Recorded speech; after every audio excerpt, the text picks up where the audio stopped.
The topic of this video lesson is literature in the Middle Ages, English literature in the Middle Ages.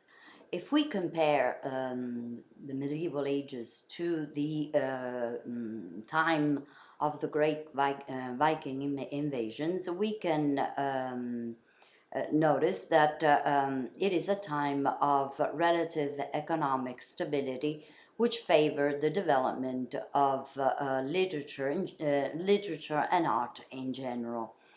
It is a time of great artistic variety, and in fact we will discuss not only poetry, but we will take a closer look in the development of the English theatre as well. The general atmosphere of the Dark Ages is centered on the important role assigned to religion in the life of medieval people. They believed that everything had a scope and that man's life was determined by God's will, and that all things then had to fit in the great plan that God had devised for men, which means then that life was considered as a metaphorical journey leading to heavenly salvation. Moreover, the medieval man's ideas and thoughts were not easily expressed in words. Rather, they were conceived in the shape of images. This was true even for feelings and inner thoughts. Consequently, visual art's purpose at this time was to show how the human mind perceived reality rather than showing what reality actually was. Even architecture adapted to satisfy this need. And for instance, the proportions of a cathedral represented the model of the universe. The bigger the cathedral, the grander the idea that religion and God represented for the medieval age human being. The same happens in literature. At first, it was considered as a useful instrument to show the way and therefore had didactic purposes. Similarly to Saxon literature, during the Middle Ages as well, oral poetry was best appreciated by a population that was, for the most part, totally illiterate. The very first lyrics were of religious content, but eventually there was also a development in secular poetry, inspired by three main different sources. The first of which is certainly the cycle that goes under the name of Charlemagne and its courtly love. The second was influenced instead by Roman and classical literature, such as the Conquest of Troy, for instance, while the third was much closer to English taste and cultural heritage. And in fact, it comprises, along with courtly love, the presence of fairies, giants, dragons, wizards, and witches. One of the most one of the most important and rich in variety was the adventures that were centered around the legend of King Arthur and the Knights of the Round Table. Another very popular poetic romance of this time, which is still popular today, is that of Sir Gavain and the Green Knight, which was anonymous. As far as prose writing is concerned, instead, it was still used mainly for conveying simple information, giving instructions, or conveying exhortations. During this time, clergymen wrote the lives of saints or translated the Bible from the Latin to English with commentaries on vices and virtues to be used either as models or as attitudes and approaches to avoid. It was only in the 15th century that the first prose romances appeared, one of which is La Morte d'Arthur, which was written by Sir Thomas Malory and was published in 1485. And of course, we cannot forget Geoffrey Chaucer, who is undoubtedly the most important poet of the Middle Ages. Going more into the specific, we can see that there are two main poetic genres that dominated this time, one being the medieval ballad and the second the medieval narrative poem. As far as the former is concerned, it was originally meant to be sung at public gatherings or in specific community events, such as, for instance, a communal ring dance. The language, therefore, that was generally used was quite simple because it was addressed to an audience made up of humble village people. Therefore, the vocabulary related everyday activities and was quite conventional. The narrative also included dialogues. There can also be found speaking animals, and among other characters, also fairies, witches, and dragons.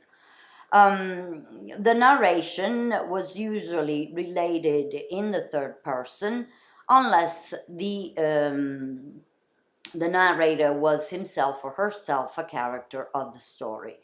And as far as its structure is concerned, we can see that it is divided in four-line stanzas that follow the A-B-C-B rhyming pattern. Or it could have been divided in couplets with an alternating refrain, which had the scope to divide the story in different parts. Moreover, the repetition was meant to build up the rhythm. These narrative ballads can be divided in four main themes, and we must also underline that they had no particular moral teaching to pass along and were mainly entertaining. The four different themes are the Ballads of Magic, which had a strong imaginative power since they were tales of supernatural and great transformation. The second one goes under the name of Border Ballads, which dealt with stories of everlasting rivalry between the English and the Scots. Ballads of Love and Domestic Tragedies is the third. And finally, the Ballads of Outlaws, which also included the adventures of Robin Hood. As far as the medieval narrative poem is concerned, unlike the previous one, it did in fact have a moral teaching to pass along. So it was to instruct as well as to entertain. It told the story to transmit, therefore, the conventional morality of the time, or it was also used to illustrate the social changes that were underway.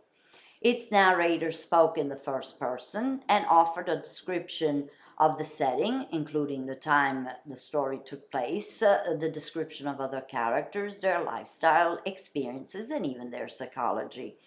Some examples of such narrative poems are, for instance, the Exempla, which were parables or fables with a moral intent, inspired by true or invented stories. There was also the Romance, which related a tale centered on wars or courtly love. And finally, the Fable, which was often anti-clerical, and many times it could contain a comical situation or remarks regarding sex. Finally, medieval theater with miracle plays and morality plays. So, even though, as we have underlined, poetry was an important genre of literature in the medieval ages, the English have always been known for their interest in theater, and during the Middle Ages, it played an important part in their culture. The first plays, just as the first lyrics, were of religious content, and in fact, they were called miracle plays.